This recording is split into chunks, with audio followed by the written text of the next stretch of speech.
بسم اللہ الرحمن الرحیم اللہم صلی علی محمد وآل محمد وعجل فرجہم وفرجنا بہم۔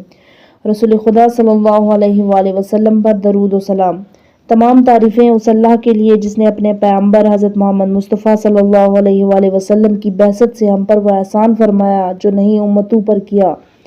اور نہ پہلے لوگوں پر، اپنی قدرت کی کار فرمائی سے جو کسی شے سے عاجز و درماندے نہیں ہوتی اگرچہ وہ کتنی ہی بڑی ہوں۔ کوئی چیز اس کے قبضے سے نہیں نکل پاتی اگرچہ وہ کتنی ہی لطیف و نازک ہو۔ اس نے اپنے مخلوقات میں ہمیں آخری امت قرار دیا اور انکار کرنے والوں پر گواہ بنایا اور اپنے لطف و کرم سے کم تعداد والوں کے مقابلے میں ہمیں کثرت دی۔ اے اللہ تو رحمت نازل فرما محمد اور آل محمد پر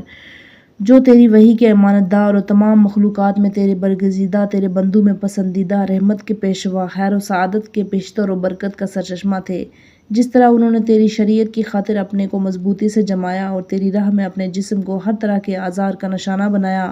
اور تیری طرف دعوت دینے والے کے سلسلے میں اپنے عزیزوں سے دشمنی کا مظاہرہ کیا اور تیری رضا کے لیے اپنے قوم قبیلے سے جنگ کی اور تیرے دین کو زندہ رکھنے کے لیے سب رشتے ناطے قطع کر لیے،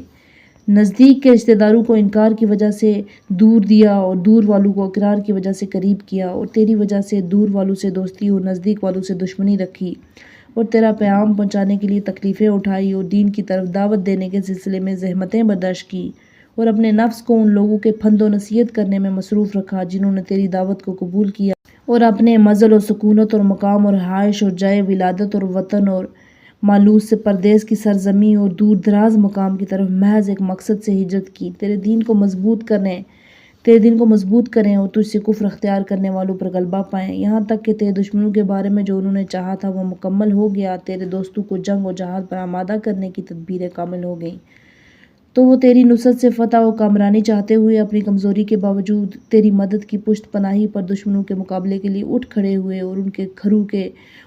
گھروں کے حدود میں ان سے لڑے، یہاں تک کہ ان گھروں کے وسط میں ان پر ٹوٹ پڑے، یہاں تک تیرا دین غالب، تیرا کلمہ بلند ہو کر رہا اگرچہ مشرک اسے ناپسند کرتے رہے۔ اے اللہ انہوں نے تیری خاطر جو کوشش کی ہیں ان کے عوض انہیں جنت میں ایسا بلند درجہ عطا فرما کہ کوئی مرتبہ میں ان کے برابر نہ ہو سکے، نہ منزلت میں ان کا ہم پایا قرار پا سکے اور نہ کوئی مقرب بارگاہ فرشتہ، نہ کوئی فرستادہ پیغمبر تیرے نزدیک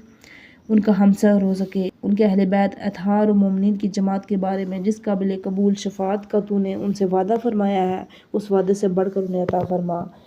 اے وعدے کے نافذ کرنے والے، قول کے پورا کرنے والے، برائیوں کی کئی گنا زائد اچھائیوں سے بدل دینے والے، بے شک تو فضل و عظیم کا مالک ہے۔